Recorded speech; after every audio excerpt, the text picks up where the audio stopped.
So Tim, it's a disappointing 1-0 defeat given the lateness of the goal. It really was a sucker punch, that wasn't it?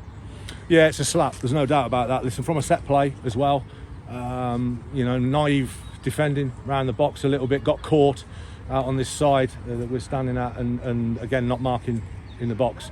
I'll probably change that the way we defend wide free kicks anyway. Going into Tuesday, we'll start working on all things like that, all the restarts, all the set plays. Can't fault the endeavour at all. Heart, played with commitment, passion, gave it absolutely everything they've got, which is why I'm so disappointed for them in a way, but also chewing, because let's be honest, it's a naivety, it's a softness. There's some decent sides at 0-0 coming into overtime. See that through, take a point on the road and go home, But listen, we've got to learn from it, respond from it. It's a fairly young group, to be fair. There's not a hell of a lot of experience under the roof, And again, it's not too many experienced players out there at this time of the year. But we'll be making phone calls and whatever next week, see if we can get anything in. Very thin squad, threadbare. When you look at the bench, if you like, it's not a massive amount that we can turn around and choose from. So yeah, I mean, things to ponder, but certainly, listen, as a group, they gave it everything they've got. So there's, that's one thing that pleased me.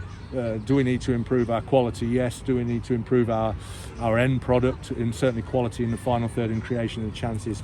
Absolutely. The goals for column tells you that. So it's things that we'll be trying to rectify. The endeavour was there, as you say. I thought another positive were the performances of Finn Howell and Mark Derrick too. Yeah, listen, they're two decent. They're young lads. Who are very much learning their trade. They've been loaned here by their parent clubs, Hereford and for Mark and Finn from Solihull, and I thank them obviously for allowing us to take them. But they're here to play man's football. But I thought they acquitted themselves really well. They're both sort of got decent physicality about them and height. They're both quite comfortable on the ball. With Finn, there's things to work on with where he's putting balls when he's playing forward. Certainly with his set play delivery.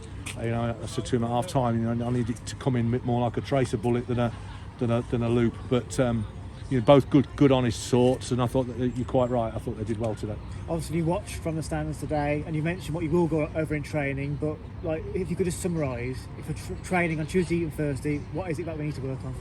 Well, certainly on Tuesday, if we can train on the pitch, because on a Thursday we get half an Astro at a school in the town, and then a half of a pitch is not sort of that easy to work on if you're looking to work on bigger picture stuff.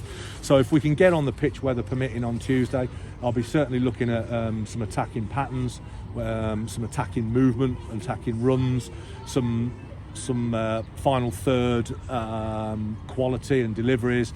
Trying to get 3 men in the box, make sure we don't get counter attack from our own attacks. So make sure we're locked out properly behind the ball. I'll definitely be working on every possible restart there is in the game, attacking and defending goal kicks, throw-ins all up the line, long throw, which we've got sort of a junior one with Rowie. It's not a monster, but he gets it in there a bit. I'll be working at wide free kicks, corner kicks, deep free kicks, and just trying to, so that when the ball goes dead, which is around about 100 to 120 times in a Southern Central game, so twice a minute, that you're rehearsed and well versed in what you're going to do with it. So all those things in a 2-hour session, but in the end, we are where we are. It's the middle of February, so I'll be trying to bed in what I probably would have tried to bed in pre-season, and work at it like that. But so long as they're honest with me, which I think they are an honest bunch, the results, even when we've lost, tell you that they've not gone anywhere and got hammered, but they've lost by the odd goal. So then that can be a mindset as well. So we've got to stop losing by the odd goal and start winning by the odd goal. And finally, St Ives next Saturday, your first game at the Victoria Ground. What can we say about St Ives? They're a team that like to score goals. Good side, yeah. They've got some good players and improved massively, steadily. This year, they're probably, if you looked at the form guide, they're certainly in the top 3. They might even be the top team in the division in terms of form.